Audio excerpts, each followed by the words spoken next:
Afternoon. Another good win at the weekend, like you said, they'll start coming, and they have started coming now. Yeah, well, I mean, we need to make sure that we keep the performances up, because if we don't, then the wins won't continue. So, the performances have been really, really good. I think, if you look at some of the chances that we've missed in games when it's been all square and when we've not won, it's been a real disappointment, probably for the players as well, because they're always all in every week. So, thankfully a couple of wins have come, and hopefully a few more. And Lutley, he on the score sheet again from another penalty, so he's pretty good at them, pretty good at keeping calm in them situations. Yeah, he does. I mean, he practices a lot, as I said, after the one at the weekend, he practices a lot. So, yeah, we're pleased with how he's doing so far, and long may it continue.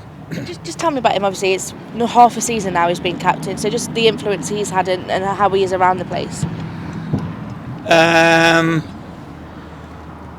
He's noisy, but then he was noisy before he was captain, so you hear him before you see him. He's a great lad. He loves his football. He's got an excellent left foot, still learning the game about playing in midfield, still wants to work at it. Good honest pro, has good emotional intelligence, understands the environment he's in, understands, I think, what players need and what they don't need, and I think that's really, really important, the emotional intelligence one. I think that's a good trait of his, and to be fair, he's not a bad player too. Do you think he's kind of thriving with that kind of responsibility, that you say he's noisy but he can channel that into something? Yeah, I think so. Yeah, noisy in the right way. I mean, mind you, they're all noisy. All of a sudden, there's a bit of a car going on there. Morose is noisy. You hear him before the car's pulled up in the car park. So, they've both got deep voices, I suppose. So you hear them both in and around it. I just feel sorry for Ships and Bayliss being in the car, because they probably don't get a word in with those two. And you're saying it's cold today. How does that kind of affect it if the pitch is hard? What does that impact training in any way? Yeah, I mean, obviously you can't see, but we've probably got just over half a pitch here covered. But we've been through most of what we've been through and what we need to go through anyway this morning. There would be a bit of extra work done in the meeting room this morning, because we haven't got a full pitch to do it on.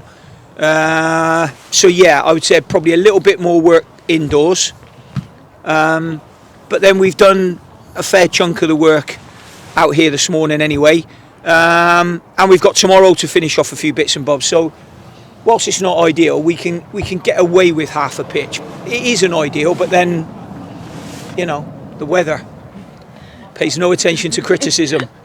Do you also have to be extra careful with injuries when it's colder like this? Well, I'm pretty hot on that. I know a lot of managers and what they used to be like years ago, and I think it's probably in a bit of an old school thought where people would say no hats, no gloves, no tracksuit bottoms. I think that's an absolute nonsense. It used to be a thing years ago, I suppose, to see how tough you were or how hard you were or whatever like that, but training was a lot different then. So there's activation that goes into training, there's warm-ups that go into training, there's drills, passing drills that go into training. There's a bit more standing around with the patterns than there was a few years ago. So I'm pretty hot on the boys wrapping up. You can undress as you go along, if you know what I mean, but I think it's really, really important that their body temperature's up before they come out into the cold, because a lot of problems are caused by people being cold before they come out into the cold, and then all of a sudden a sharp movement, it ends up in pulled muscle. But as much as we can do, but that will still not make me 100% happy, or I'll be nervous throughout certainly the early parts of training. I'm sure the word for the ground staff as well. I'm sure they're working hard, make sure the pitch is right for Saturday in this cold little spell. Yeah, they have to do a little bit of extra work, which is handy, I suppose. Really, they have to go and put them covers on. They have to take them off. Then they have to do the divots. So yeah, I'll be having a look outside the office window this afternoon, make sure they put all the divots back. But no, they've got it full on. I mean, they haven't got to do the stadium, and to be fair, I'd like to think we're pretty good in and around the training ground. We look after the training ground as much as we can, and do the best we can with what we've got available to us. While we just mentioned injuries, just as an update on Julian, I haven't spoken to you since then, so just an update on their consultations and what's followed on since then. Yeah, so where did we get to with Julian Da Costa? Julian Da Costa had an operation, I think, last time I spoke to you, didn't he? So with Julian Da Costa, he's had the operation. He seems, at this moment in time, in a very good place since the operation. I've seen the photographs from the operation, what they've done. Not that I can understand them, by the way, but they've highlighted something in there that I've seen. So that's hopefully been corrected, and we just got to get him back through rehab now, and then get him fitter, or fit and then fitter. So that's Julian. Aidan, slightly more problematic because she didn't operate on him because she didn't think there was anything she was going to do. So he went to see on Tuesday the guy that did his original operation, the guy that had 3 injections that he put in, but those injections that were in there before were like saline injections to create a gap between the muscle and the fascia that we didn't know whether that was friction and it was causing him the pain. So those injections didn't work. But he went down on Tuesday. He's had 2 more injections. One's an Osterlin injection and the other one was a steroid injection. Now, at this moment in time, but it's very, very early, and he can't do anything for 5 days, so that'll take him up till Saturday of not really doing anything. Can do some upper body in the gym. He has felt better from that. So I can't really give you anything more on that one really at this moment in time. Benno's still at the same situation he was. And George and Dan take care of themselves, really. I'll obviously include them in it because I don't want them to be left out. But they're coming along well. A couple of them where they've worked quite hard. It's funny because George has come in this morning and I would say George is on probably a bit of a down day today because his knee's swollen up a little bit.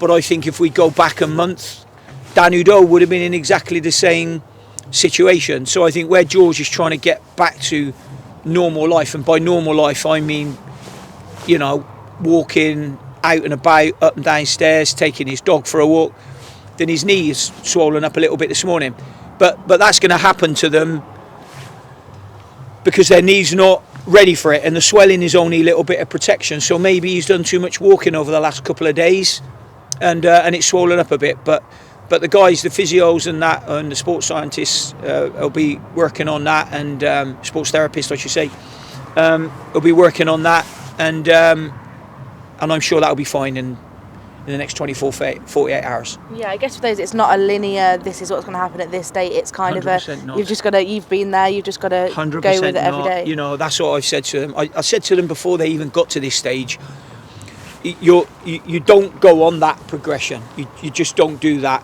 You do over a period of time, but what happens, you might get to there and then you get stuck for a day or two.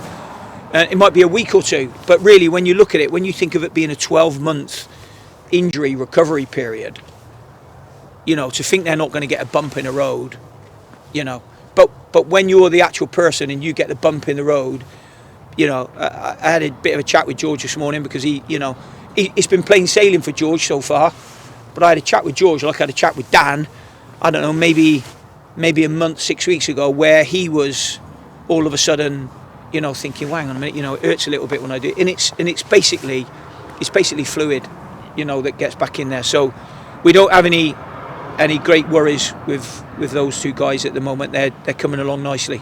I guess from your experience, when it's you and it's a bump in the road, it feels like a bigger bump than it is. It does. It feels like a massive bump in the road, because George this morning when he came in, he probably thought he'd done something wrong, or there's something wrong with his cruciate. 100%. He's absolutely fine. And what he's probably done is, when first of all, you're on crutches, so you're not putting any pressure through it, so it's still swollen up. Then when you get off of it, and you do a little bit more, the more you do, what happens is he could have that swelling on and off now for the next 4 months, because what's happening is his progression is stepping. So what happens is the swelling in the knee is a little bit of a warning of like, calm down a bit, you've done too much on me. It's basically that, and that'll be fine. But the guys will be massaging that out this afternoon for him, and we'll massage it into his lymph glands, and then when he's finished doing that, an hour later it'll probably swell up again. And just finally from me, it's Bolton on Saturday, another early kick-off, another early morning, and just a good game, and hopefully carry on that form that you're now in. Yeah, good game. Good game to look forward to. Good club, Bolton Wanderers. Really, really good club. I've been ever since Sam Allardyce was there years ago. Just a quick message to Ricardo Santos, who I have seen had been in hospital. I'm not quite sure whether he's still in hospital or not.